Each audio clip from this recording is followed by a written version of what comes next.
ನಿಮ್ಮೆಲ್ಲ ಆರಾಧ್ಯ ದೇವರಾಗಿರ್ತಕ್ಕಂಥ ಮಾರುತಿಯ ಪಾದರವಿಂದಿಗೆ ವಂದಿಸುತ್ತಾ ಇವತ್ತಿನ ಈ ಸಮಾರಂಭದ ಅಧ್ಯಕ್ಷರಾದ ನಾಗೇಂದ್ರ ನಾಯ್ಕರವರೇ, ಉಪಾಧ್ಯಕ್ಷರಾದ ರಾಜುರವರೇ, ಕಾರ್ಯದರ್ಶಿಗಳೇ ಹಾಗೂ ನಮ್ಮ ಹಿಂದಿನ ಅಧ್ಯಕ್ಷರಾಗಿದ್ದ ಆರ್ ಕೆ ನಾಯ್ಕರವರೇ, ಇನ್ನೆಲ್ಲ ಸಂಘದ ಸದಸ್ಯರುಗಳೇ ಹಾಗೂ ಪತ್ರಿಕಾ ವರದಿಗಾರರೇ, ಈ ಒಂದು ಕಾರ್ಯಕ್ರಮಕ್ಕೆ ಮುಖ್ಯವಾಗಿ ನಮ್ಮ ಕರೆಗೆ ಹೋಗೊಟ್ಟು ಬಂದಂಥ ಪತ್ರಕಾರ ಮಿತ್ರರೇ, ಪ್ರತಿ ವರ್ಷದಂತೆ ಈ ವರ್ಷ ರಾಮನವಮಿ ಉತ್ಸವ ಪ್ರತಿ ವರ್ಷ ನಡೆಯುವಂಥದ್ದು. ಅದು ಈ ವರ್ಷ 27/3 ಶುಕ್ರವಾರ ದಿವಸ ನಡೀತದೆ. ಆ ಒಂದು ಕಾರ್ಯಕ್ರಮಕ್ಕೆ ಬೆಳಗಿನಿಂದ ಇಲ್ಲಿ ಕಾರ್ಯಕ್ರಮ ಸ್ಟಾರ್ಟ್ ಆಗ್ತದೆ. ಹೀಗೆ ಹೋಮ ಹವನ ಅದಾದ ನಂತರ 4 ಗಂಟೆಗೆ ನಮ್ಮ ಪಾಲಕಿಯ ಮೆರವಣಿಗೆ ಆಗ್ತದೆ. ಪಾಲಕಿ ಮೆರವಣಿಗೆ ಕೋಟೆಗೆ ಹೋಗಿ ಕೋಟೆಯಿಂದ ಹಾಗೆ ಶಿರಾಲೆ ಬಜಾರ್ಗೆ ಹೋಗ್ತದೆ. ಶಿರಾಲೆಯಿಂದ ಕಡಲೆಕಟ್ಟೆ ಹೋಗಿ ಹಾಗೆ ಪೇಟೆಯಿಂದ ಮೆರವಣಿಗೆ ಮೂಲಕವಾಗಿ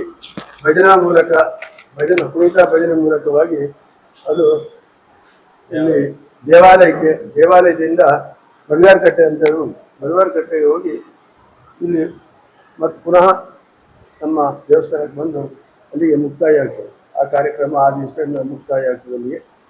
ಅದೇ ಪ್ರಕಾರವಾಗಿ ನಮ್ಮ 1ನೇ ತಾರೀಕು 1-4 ಬುಧವಾರ 1ರಿಂದ 2 ಗುರುವಾರದವರೆಗೆ ವರ್ಧಂತಿ ಉತ್ಸವ. ಈಗ ನಮ್ಮ ಕಾರ್ಯದರ್ಶಿಗಳು ಹೇಳಿದಾಗ 4ನೇ ವರ್ಷದ ಒಂದು ವರ್ಧಂತಿ ಉತ್ಸವ.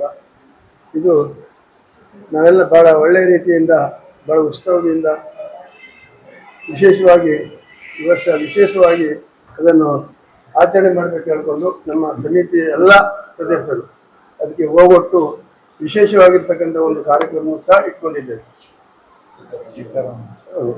ಅದೇ ರೀತಿಯಾಗಿ ಆ ಕಾರ್ಯಕ್ರಮವೂ ಸಹ ಸಂಜೆ 6 ಗಂಟೆಗೆ ಸೀತಾರಾಮ ಕಲ್ಯಾಣೋತ್ಸವ ಅಂತ ಹೇಳಿ ಒಂದು ವಿಶೇಷವಾಗಿರ್ತಕ್ಕಂಥ ಒಂದು ಕಾರ್ಯಕ್ರಮ ನಾವು ಇಟ್ಕೊಂಡಿದ್ದೇವೆ. ಅದಕ್ಕೆ ನಮ್ಮ ಗುರುಗಳ ಒಂದು ನೇತೃತ್ವದಲ್ಲಿ ನಮ್ಮ ಈ ಕಾರ್ಯಕ್ರಮ ಆ ದಿವಸದ ಕಾರ್ಯಕ್ರಮ ಮತ್ತು ಮಾರನೇ ದಿವಸದ ಕಾರ್ಯಕ್ರಮ ಅವರ ಒಂದು ನೇತೃತ್ವದಲ್ಲಿ ನಡೀತದೆ. ಈ ಒಂದು ಕಾರ್ಯಕ್ರಮಕ್ಕೆ ನಮ್ಮ ಪುರೋಹಿತರಾಗಿರ್ತಕ್ಕಂಥ ಲಕ್ಷ್ಮೀಪತಿ ಅಯ್ಯಂಗಾರ್ ಅವರು ಹೆಚ್ಚಿನ ಸಂಖ್ಯೆಯಲ್ಲಿ ಬಂದು ಭಾಗವಹಿಸಬೇಕಂತ ಕೇಳ್ಕೊಂಡಿದ್ದೇವೆ.